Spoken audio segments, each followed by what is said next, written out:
ஒரு 20 வருஷத்துக்கு முன்னாடி என்ன நீங்கள் வந்து இந்த குண்டலினிலாம் நம்புறியா, சாமி கோயில் இதெல்லாம் நம்புறியான்னு கேட்டிருந்தீங்கன்னா நான் சத்தியமாக இதெல்லாம் பார்த்தா சிரிப்பேன். ஏன்னா வந்து அப்போ ஒரு இளமையில் இருக்கிற காலத்தில் அது வந்து அதுக்கான டைமே கிடையாது. அதில் உட்காந்து அதை பற்றி அனுபவிக்கிற அந்த டைமே கிடையாது. சமீபத்தில் தான் எனக்கு ஐ ஹேட் அ டிவைன் எக்ஸ்பீரியன்ஸ். நான் இதை அடிக்கடி சொல்லுவேன். ஏன்னா இட் சேஞ்ச் மை லைஃப். அப்படியே என்னோடய வாழ்க்கை முறையை மாற்றி. நீங்கள் ப்ராக்டிஸ் பண்ணுறீங்க அதை? ஆமாம். ஓகே. என்னென்னா நம்மளால் ஒரு டைமென்ஷனில் தானே பார்க்க முடியுது. நம்ம ஒரு டைமென்ஷனில் தான் கேட்க முடியுது, ஒரு டைமென்ஷனில் தான் இயங்கிட்டு இருக்கோம். 20 to 20,000 ஹெர்ட்ஸ்குள்ளே தான் உங்களால் கேட்க முடியும். ஸோ அப்போ 20,000 ஹெர்ட்ஸ்க்கு மேலே யாராவது ஏதோ ஒரு சவுண்ட் இருக்குதுன்னா அது உங்களுக்கு தெரியாது. ஸோ 20,000 ஹெர்ட்ஸ்க்கு மேலே இருக்கிற இன்ஃபர்மேஷன்லாம் உங்களுக்கு வரல. கரெக்டாக? கரெக்டாக. ஸோ அதே மாதிரி உங்களோட பார்வை திறனும் அதே மாதிரி தான். ஒரு குறிப்பிட்ட இதுக்குள்ளே தான் உங்களால் பார்க்க முடியும். அதை தாண்டி அதுக்குள்ளே அந்த பெல்ட்டுக்கு மேலே என்ன இருக்குது அப்படின்றது உங்களால் பார்க்க முடியும். ஸோ உங்களால் பார்க்க முடிஞ்சதுன்னா what information will you get அப்படின்ற ஒரு கேள்வி வருது இல்லையா?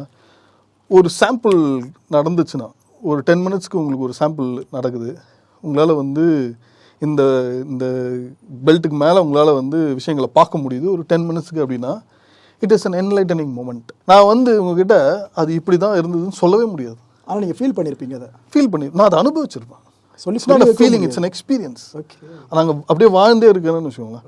அந்த 10 நிமிஷம் வாழ்க்கை வந்து நான் உங்கள்கிட்ட வந்து சொன்னேன்னா நீங்கள் முதல்ல சொல்கிறது வந்து எனக்கு வைத்தியம் பிடிச்சிச்சு அப்படின்னா நான் அதை நான் சொல்ல மாட்டேன்.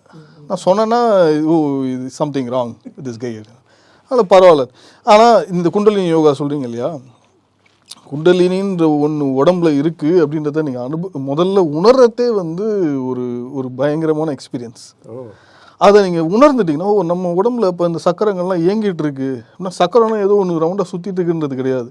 There is an energy point. இங்கே இந்த இடத்துல ஒரு எனர்ஜி பாயிண்ட் இருக்குது அப்படின்றத புரிஞ்சுதுன்னா அந்த பாயிண்ட் நீங்கள் வந்து இப்போ உங்களோட மசிலை வந்து நீங்கள் இப்போ ஆட்டணும் அப்படின்னு நினச்சிங்கன்னா, ஒரு குறிப்பிட்ட மசில் ஆட்டணும்னு நினச்சிங்கன்னா முதல்ல நான் மசிலை கண்ட்ரோல் எடுக்கணும். அதுக்கு முன்னாடி அந்த மசில் இருக்குன்றதை உணரணும். ஸோ அது உணர்ந்து அந்த மசிலை நீங்கள் கண்ட்ரோல் எடுத்து அதுக்கப்புறமா நீங்கள் அந்த மசிலை மட்டும் ஆட்டணுன்னா ஆட்டலாம்.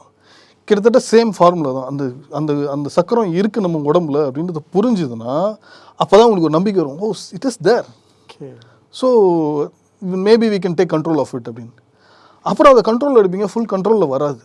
அதுக்கப்புறம் நெக்ஸ்ட் ஸ்டேஜ் தான், ஃபைனல் ஸ்டேஜ் தான் வந்து ஃபுல் கண்ட்ரோலில் வரும். அப்போ நீங்கள் எல்லாத்தையுமே கனெக்ட் பண்ணும்போது 100% நீங்கள் வந்து குண்டலினி யோகத்தை நம்புவீங்க.